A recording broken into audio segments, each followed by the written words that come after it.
Ready. Okay, so today I'm going to be unboxing a couple of Dewalt sanders. What I have here is, let's see here, the Dewalt DCW 208B and the DCW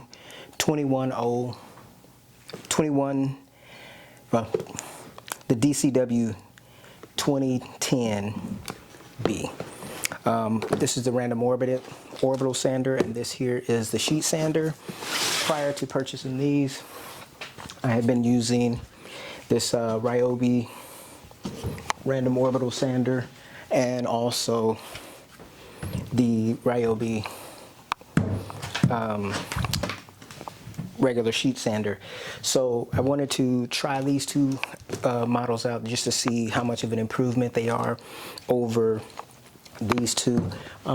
If you notice here, if you look at the actual dust collection on this particular model, it's this kind of a square rectangular-ish port, and I was not able to connect my dust extraction to this, so as a result that limits this. This one here, I was able to find something that would connect to this for dust extraction.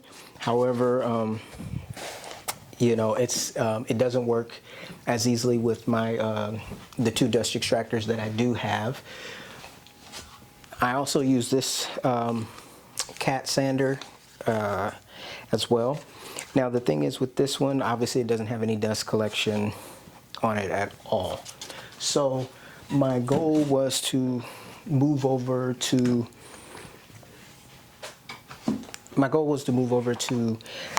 tools that would actually work together. I actually have a dust extractor that works with Dewalt tools. It has the proprietary connection. Let me see if I have that. This here is my FlexVolt dust extractor. I have it on the mobile base here. Obviously battery powered, runs on the FlexVolt batteries. These two tools both having the proprietary connection port like this. It's going to give me the ability to have a nice secure fit and also get the, you know, the HEPA level dust filtration that I'm looking for. The Ryobi system it works. However, the Ryobi vacuum is significantly louder than this. The Ryobi vacuum that I actually was using was this right here. So this is the Ryobi cordless vac that I would use. I'd also use my rigid shop vac as well with this. And obviously it runs off the 18-volt battery. This is significantly louder than this particular vacuum here. This one does not have any kind of HEPA filtration. I'm not even 100% sure if there's any bags available for this.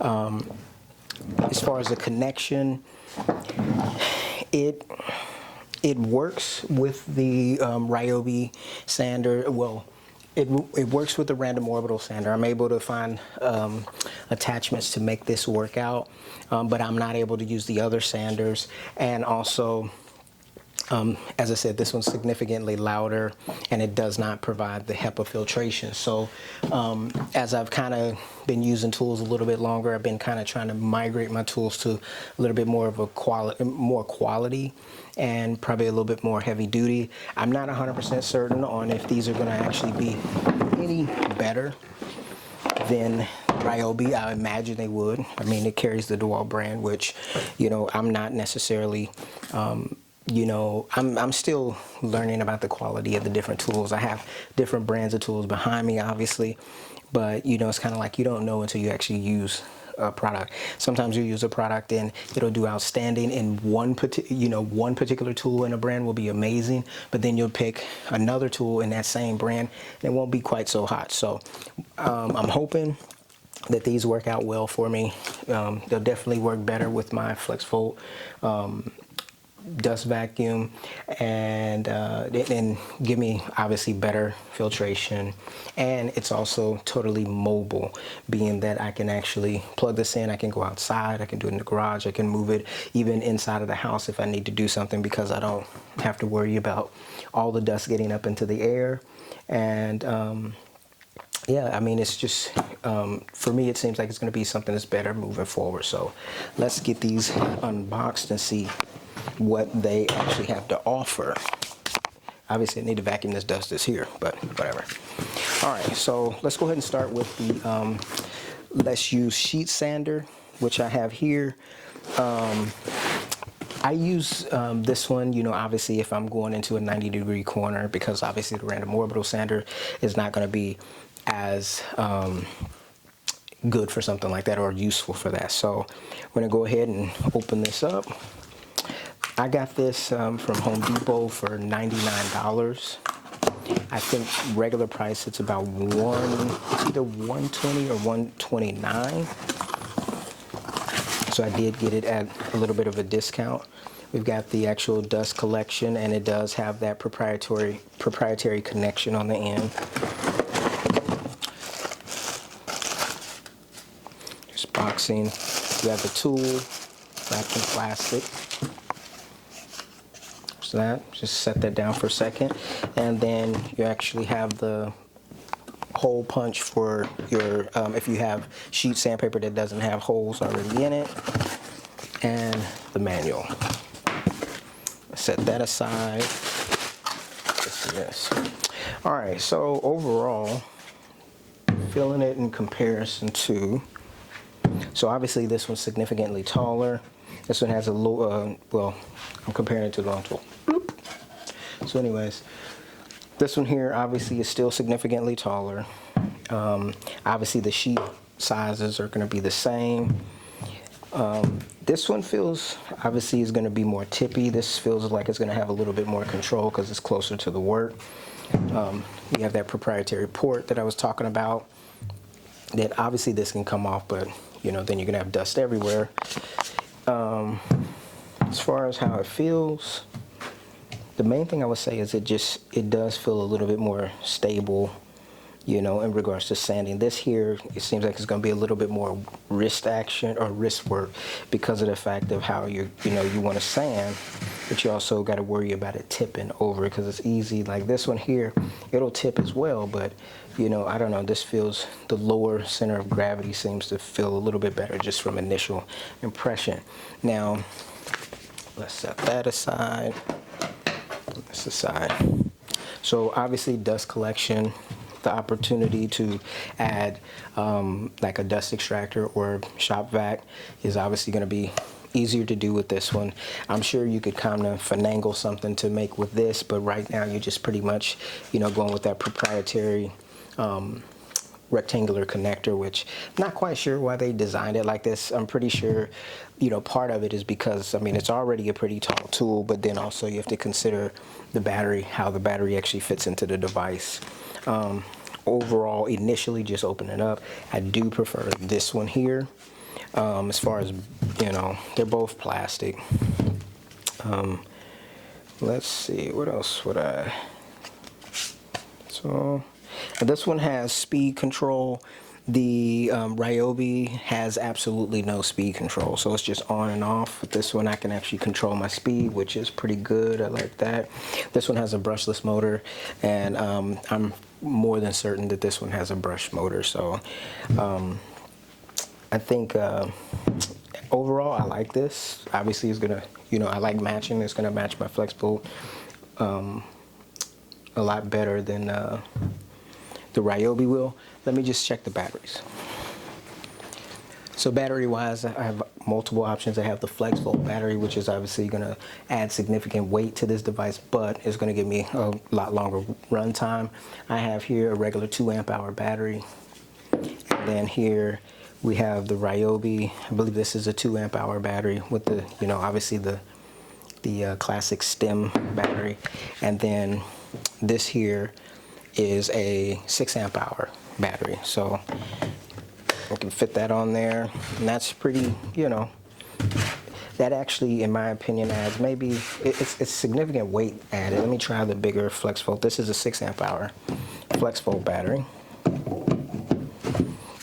And let's see.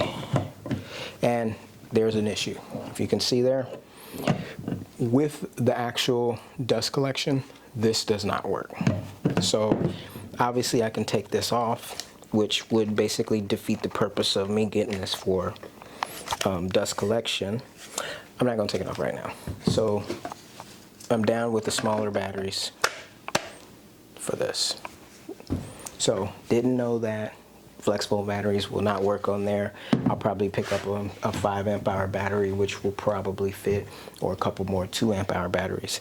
With this, obviously I have no issue with the battery fitting on with the dust collection that they offer. Flex volt is a no-go for this. I thought I was gonna have, like, you know, a year runtime with that battery, but obviously I'll have to take off the dust port to do that. All right, so that pretty much, this is basically a very, very quick comparison between these. Let me just turn this on a bit, just here outside. Low. High.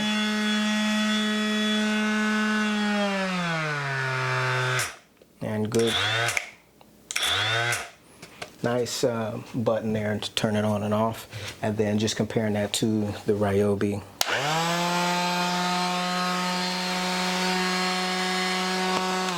It's just simple on and off. So let's set those to the side, and let's move on to the next product, which is going to be the DCW 2110, or the DCW 210B. So let's go ahead and open this up. All of these tools are pretty old. They're not new. They're nothing that just came out last week or anything like that. So not meant to shine that way. Very similar dust bag. I like that, universal, so I can use either one for either device. And let's pull this out. Now the one thing I would say with this one here is I'm probably not going to use this one as much as I'm going to use this particular one here, which we see we have just the sander. Obviously we have the dust collection container and the directions for that. I'm going to put this off to the side, and we have speed control as well on this one. It's going to go 1 to 7. And the sheet sander is also 1 to 7. So nice little thing there. The button appears to be the exact same feel as the brushless sheet sander. This random orbital sander is also brushless. And then reaching back and grabbing my Ryobi, if you look at it, the Ryobi, both of them have that whole, you know, the higher, it basically sits higher up off the work, which is going to lead to more of a tippy action if necessary. You know, like say if you hit a divot or something like that and it gets caught, it's going to be more prone to tip over, whereas this one you're going to have a little bit more control. I kind of like the palm feel of the Dewalt grip as opposed to the Ryobi. This gets the job done. This was able to get the job done for me. However, as I said, you know, progressing to wanting to have a less dusty shop for health reasons and so on and so forth, I want to move on to something that's going to be able to catch the dust a little bit better. Obviously, at least by reputation, a company like Festool apparently is higher up in quality than something like a Dewalt in regards to dust collection, but this is a step for me in the right direction as opposed to this. Both of these devices have a 3-year warranty. This one obviously is more made for like construction and the trades and that type of stuff. So basically, I'm imagining this one's going to suffer a little bit more abuse over those course of 3 years and survive as opposed to this one. Overall, as you see, you know, the dust collection there, and pulling out the battery, we can put the 6 amp hour on there, no problem. And there's that. So for this one here, let's see, with the dust port off to the side, it's on. I got my flex pole. So basically, now there's an issue right there. Obviously, I will have to hold it, and if I let it go, as you see, we have the 6 amp hour battery here, and it's setting up perfectly flush. There's no tipping in that way. This here makes this device totally back heavy. It's not unusable. It does clear here. So I could do it, but I would have to make sure that, you know, when I go to turn it off, that I'm holding it, because it could easily dig into whatever workpiece when I let it go and it tips over like that. But I am happy to see that I can actually get a longer run time with this, hook up my dust collection, and just go.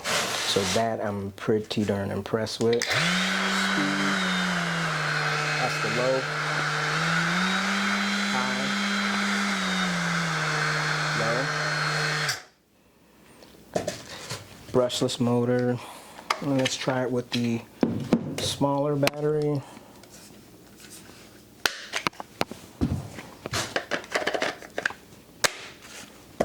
And there, that sits up perfectly fine with the 2 amp hour battery, which, you know, more than likely, unless I'm doing a long job, I'm probably just going to use something like this. I do not have a 5 amp hour battery, I don't believe, as of yet, but I'll probably get one of those in the future. So I like this lower profile feel. Weight wise,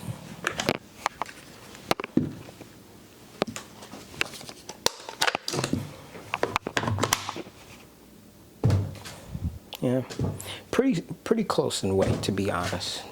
Pretty close in weight.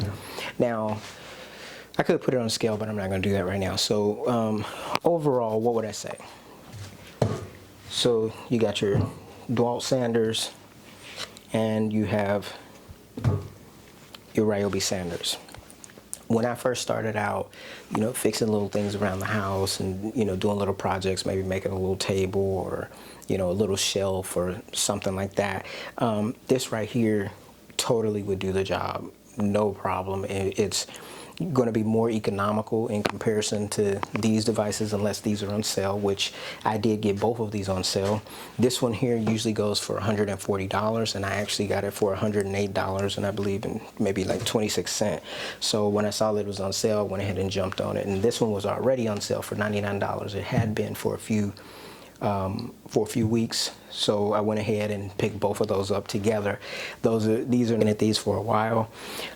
These are obviously significantly cheaper than a sander that I have my eye on, which is the Festool Rotex, which is the Rotex 150, which runs for about $650. So basically, I could have had 6 of these. And, you know, in comparison to having that one particular tool down the line, you know, I hope, if, you know, I'm blessed and fortunate enough to have that kind of finances, or if I'm blessed and fortunate to have that money, I will eventually get the Festool Rotex 150, you know, just due to it will work with my Festool vacuum. And also, it has the gear drive to be able to take off a lot of stock material, kind of taking the place of, from my understanding, of something like a dedicated belt sander or something like that. So these are not going to be quite as aggressive as that, but for more finer work, or if I'm willing to take my time, these will do perfectly fine for now. That is pretty much all I have to say about these sanders. I'll give them a try later, and, you know, I'm not going to record that now because it is pretty late and I don't want to disturb any of the neighbors or anything like that. So I hope that you enjoyed the simple unboxing, and, you know, if you did, then thanks. Have a great day.